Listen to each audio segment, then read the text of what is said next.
Hello students, welcome to Raghav Pathshala. हम पढ़ रहे हैं क्लास 10th में मैथमेटिक्स में chapter number 9 application of trigonometry की, जिसकी एक्सरसाइज है 9.1। टोटल आपको पता ही है कि क्वेश्चन नंबर 15 तक है और लास्ट क्लास में हमने क्वेश्चन नंबर 3 का सॉल्यूशंस देखा था। आज हम इस क्लास में क्वेश्चन नंबर 4 का सॉल्यूशंस देखेंगे। ज़्यादा बड़ा चैप्टर है नहीं, angle of elevation, angle of difference के बारे में थोड़ा सा आपको बेसिक फंडामेंटल्स क्लियर होने चाहिए और 8.1 पाकिस्तान भूखा प्यासा अपन हिंदुस्तान हरे भरे की ट्रिक याद होनी चाहिए, sine cos tan cot sec cosec trigonometry ratios और टेबल याद होनी चाहिए, साइन 30 कोस 30, जितनी भी मैंने आपको 8.1 और 8.2 में फंडामेंटल सिखाए थे वो याद होने चाहिए, वो याद है।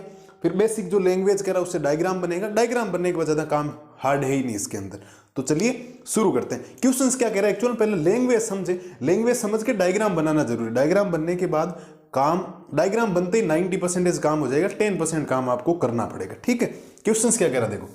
The angle of elevation of the top of the tower.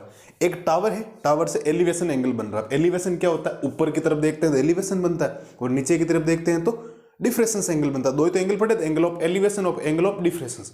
ऊपर जब नजर दौड़ाओगे, किसी हवाई जहाज को देख रहे हो, एरोप्लेन को देख रहे हो, काइट को देख रहे हो, चिड़िया उड़ रही है, बर्ड उड़ रहे हैं, किसी पशु पक्षी को देख रहे हो, ऊपर जो उड़ने वाले उनको देख रहे हो, तो वहां जो एंगल बनेगा एंगल ऑफ एलिवेशन बनेगा। नीचे कोई देख रहे हो, ऊपर बिल्डिंग के ऊपर खड़े हो, नीचे कार को देख रहे हो, किसी इंसान को देख रहे हो, वो एंगल ऑफ डिफरेंस होता है। ठीक है, तो पहले टावर बनाते हैं।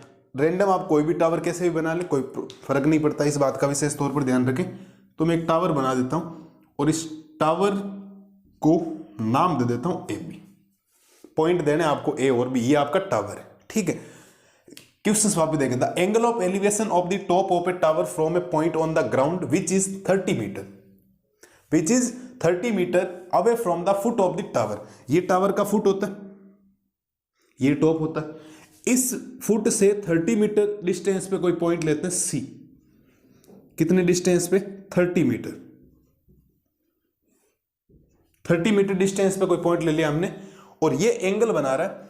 Foot of the tower is 30 degree और ये फुट के साथ यहां पर जो एंगल बनेगा, एंगल ऑफ एलिवेशन यही तो बनेगा ये, और ये जो एंगल बनेगा वो बनेगा 30 डिग्री का। ठीक है, फाइंड करना है, find the height of the tower.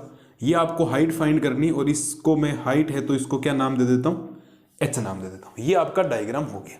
Simple सा क्या बोला था, नॉर्मल सा है कि the angle of elevation of the top of a tower, top of a tower from a point on the ground which is 30 metre away from the foot of the tower is 30 degree.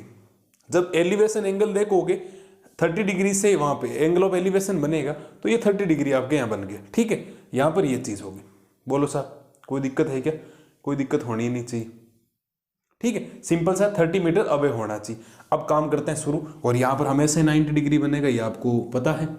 ठीक है, चलिए साहब, हमने क्या चीजें सीख रखी है कि आंसर में क्या क्या लिखना है, कि जो फाइंड करना उसको ऊपर रखना, जो गिवन है उसको हमेशा नीचे रखना, जो रेशियो बनेगा वो बन जाएगा। और रेशियो बनाएंगे क्या, पाकिस्तान भूखा प्यासा अपॉन हिंदुस्तान हरा भरा। यही तो सीखा था हमने, ये आपको ट्रिक याद होनी चाहिए। ठीक है, तो चलिए शुरू करते हैं। पहले तो लेट करते हैं, आप लिखेंगे late,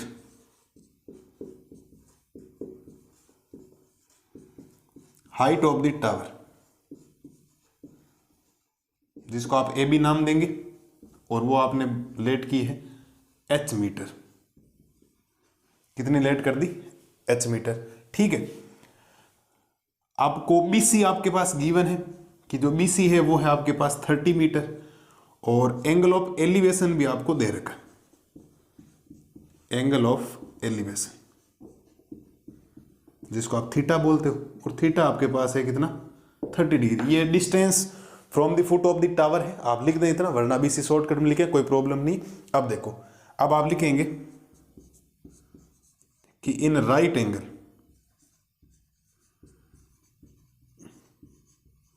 in right angle triangle A B C. कौन सा ट्राइंगल लेंगे आप, right angle triangle A B सी।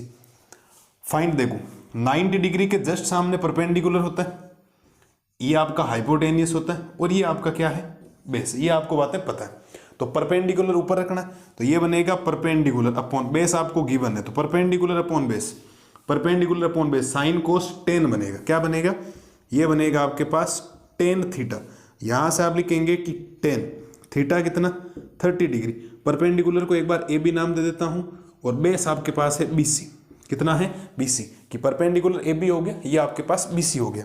और आप लिखेंगे tan 30 कितना हो गया 1/√3 होता है, टेबल याद होनी चाहिए 1/√3।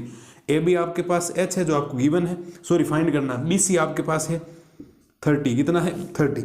तो देखो सुनना मेरी बात ध्यान से, ये इससे मल्टीप्लाई, ये इससे मल्टीप्लाई, तो आप लिखेंगे कि √3H बराबर आएगा आपके पास 30 और H की वैल्यू आएगी आपके पास 30/√3। और √3 जब भी अपॉन में आता है क्या लिखते हैं आप, रेशनलाइज, क्या लिखेंगे रेशनलाइज, कोई भी रूट वाला नंबर आएगा तो आप लिखेंगे रेशनलाइज द डेनोमिनेटर,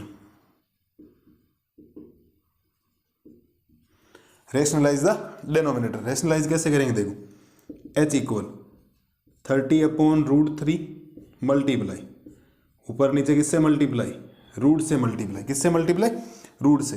तो H क्या बनेगा, ऊपर बनेगा 30√3, √3 को √3 से करो कितना बनेगा, ये 3 बन जाएगा, और 3 को कैंसिल करोगे तो कितने टाइम्स, 10 टाइम्स, आंसर आएगा 10√3 metre.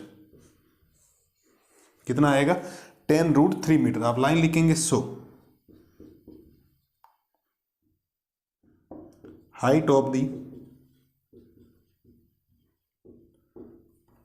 The tower is 10√3 metre. बोलो साहब कोई है क्या, 1 मार्क्स का क्वेश्चन है, शानदार क्वेश्चन से। लैंग्वेज है, ध्यान रखिए, ये जो लैंग्वेज आपको गिवन है इससे डायग्राम बन गया, बाकी काम सिंपल सा है, कैलकुलेशन आनी चाहिए आपको, और इतना 10th क्लास में करोगे ना कैलकुलेशन, और करनी पड़ेगी आपको, ठीक है। मेरे हिसाब से किसी भी टाइप की कोई दिक्कत नहीं होनी चाहिए। लैंग्वेज हमने डायग्राम बनाए, 2 बातें ध्यान रखें, एंगल ऑफ एलिवेशन बनेगा 30 डिग्री था, 30 मीटर अवे था कोई फुट ऑफ द टावर से, और जो फाइंड करना उसको ऊपर रखें और जो गिवन है उसको नीचे रखें। परपेंडिकुलर अपॉन बेस बना, ट्रिक से हमें पता चला tan थीटा हो गया। बाकी काम यहाँ के बाद आपको ये करना है, कभी MCQ में आ गया फिर ये ऑप्शन में ये होगा ना कि ये, वहाँ सोचने लग जाओ कि सर ने गलत करवा दी, ये बात ध्यान रखें विशेष तौर पर, ठीक है। रेशनलाइज किया डेनोमिनेटर का, रेशनलाइज करते हैं, रेशनल कैसे, √3 ऊपर नीचे √3 से मल्टीप्लाई करना, प्लस माइनस का साइन आता है तो ऑपोजिट साइन से करते हैं। ये बातें आपको 9th क्लास और 10th क्लास में हमने जब प्रूफ वाले क्वेश्चंस किए थे उसमें आपको पता है, ठीक है। तो ये हमने काम कर दिया इनका सॉल्यूशन, ठीक है। ये लाइन 100 वाली आप लिख दें, आपकी इच्छा हो तो लिखें, जो भी है। बाकी सिंपल सा क्वेश्चन से किसी भी टाइप की कोई दिक्कत किसी भी बच्चे को नहीं होनी चाहिए। तो ये हो गया आपके आज क्वेश्चन नंबर 4 का सॉल्यूशन। आई होप क्वेश्चन आपके दिमाग में बैठ गया होगा। मिलते हैं जल्दी क्वेश्चन नंबर 5 का सॉल्यूशंस लेके, तब तक आप इसका रिवीजन कीजिए। मैं लाता हूँ आपके लिए नए क्वेश्चंस का सॉल्यूशंस। मस्त रहिए, स्वस्थ रहिए, थैंक यू।